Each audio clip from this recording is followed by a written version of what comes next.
Could you learn everything that's taught in a fashion school program at home?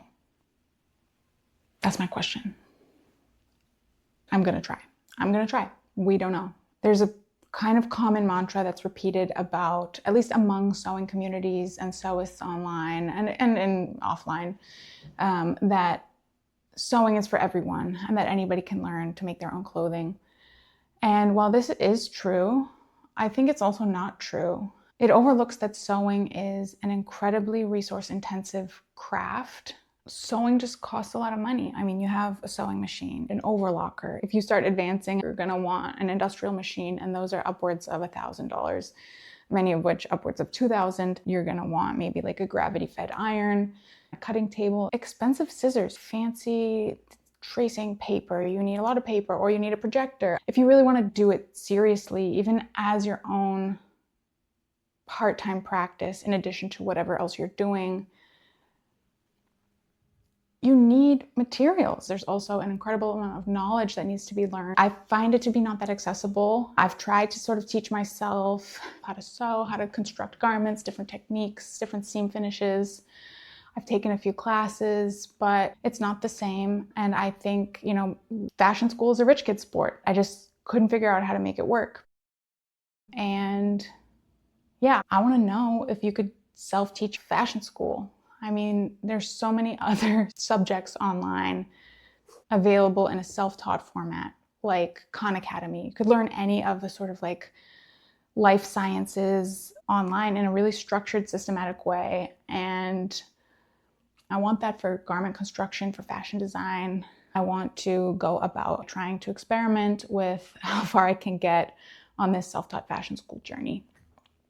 So I think I'm just gonna do it on my own. I'm gonna document the process, and we're gonna see. I have sort of investigated a number of fashion school curricula. I've looked at the programs at the Fashion Institute of Technology in New York. I've looked at Central St. Martin's. I've looked at a couple of schools in France and in Italy. And what I've sort of ascertained is that like the fundamentals of a fashion school curriculum can kind of be broken down into like four main parts. The first is craft. So that's like all the fundamentals of pattern making, drafting, techniques, textiles, properties, proportions, etc. The second part is really like the design process. In this chunk, you have designing your own collection, making toiles, prototypes, experimenting, having like atelier time. I imagine also like greatly benefiting from your classmates and their artistic visions, including critiques and whatnot. The third component is context around the fashion industry, how things have come to be, the history of the field, which is important, but I think can definitely be self-taught. I'm not worried about that component. And then the fourth one is really like all the career relevant stuff. So like industry preparation, internships, marketing, branding, all that jazz and stuff. I think the networking component will be one of the sort of bigger questions people say about art school that you don't go to learn like how to be an artist, you go for the network. I mean, I think there's truth to that. And I think like, especially in these industries where there's unspoken norms about how to behave and how to interact and how to like socialize within these fields. I think that that's an incredibly important part for people who want to work in the industry. And I think that will be challenging to learn at home. But like, whatever, we can try. Let's see. I'm hoping for this to be a collective project, and I'm hoping that you guys will share your input. I'd really love to see how far we can get by collectively building an accessible, free fashion school at home. I'm gonna try and do this and like figure out what works and what doesn't work and where I'll need like more help. Space. This is my living room, which will probably serve as the location of where I do most of my cutting. My sewing machine is a Bernette B33. I bought it new, and it's the only machine I've ever owned, and I've had it for about 5 years. I also have a number of sewing gadgets and devices and notions, including this rotary cutter, some pretty good fabric scissors, and a bunch of just like bits and bobs that include different kinds of measuring tapes and devices in both imperial and metric units. Chalk, thread. I have a lot of other thread as well that's in another bucket somewhere. More measuring devices and chalk.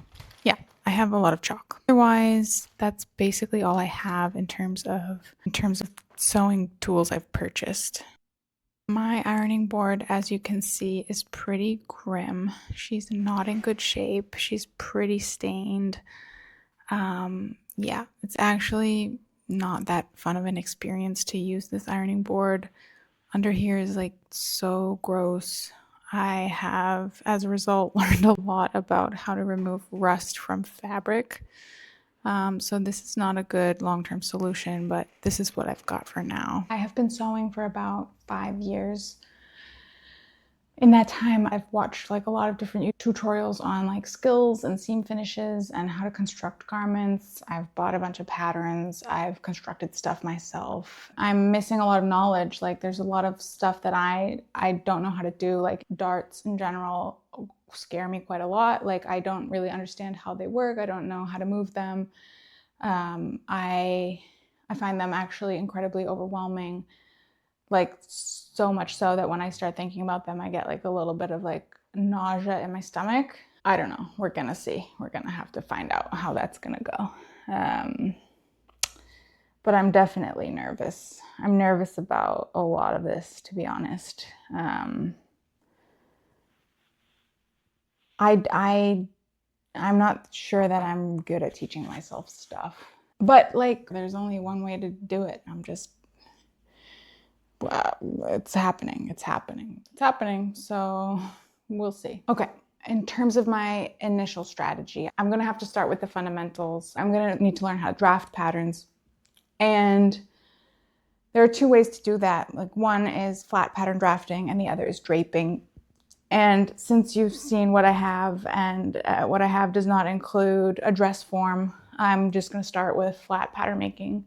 A dress form is a whole other beast of a fearful topic for me.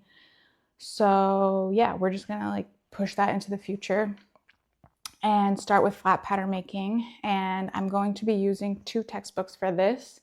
The first is going to be Guido Hofenbitzer's Pattern Making for Fashion 1. This is what I'm going to use for learning how to draft basic blocks and slopers and understanding proportions. And then I'm going to use sort of the North American Fashion Bible, Pattern Making for Fashion Design by Helen Joseph Armstrong. And this I'm primarily going to be using for learning about specific manipulations and stylistic features. So it's really more of a supplement to Guido Hofenbitzer's book. We'll just go through chapter by chapter and learn everything in this book, document it along the way, and in between bring my own artistic vision to specific patterns that I'm making, or maybe find a garment that I really like and figure out how to replicate it exactly. There's going to be lots of exercises that I imagine I'll go through, some more fun than others. I think this textbook stuff is, I think there's no way around it. So we're just going to see. If you want to know more about how I landed on these 2 books and this approach, please check out the video I have on that, where I'll share more of my thoughts on that and my decision-making process. So see you there. Bye.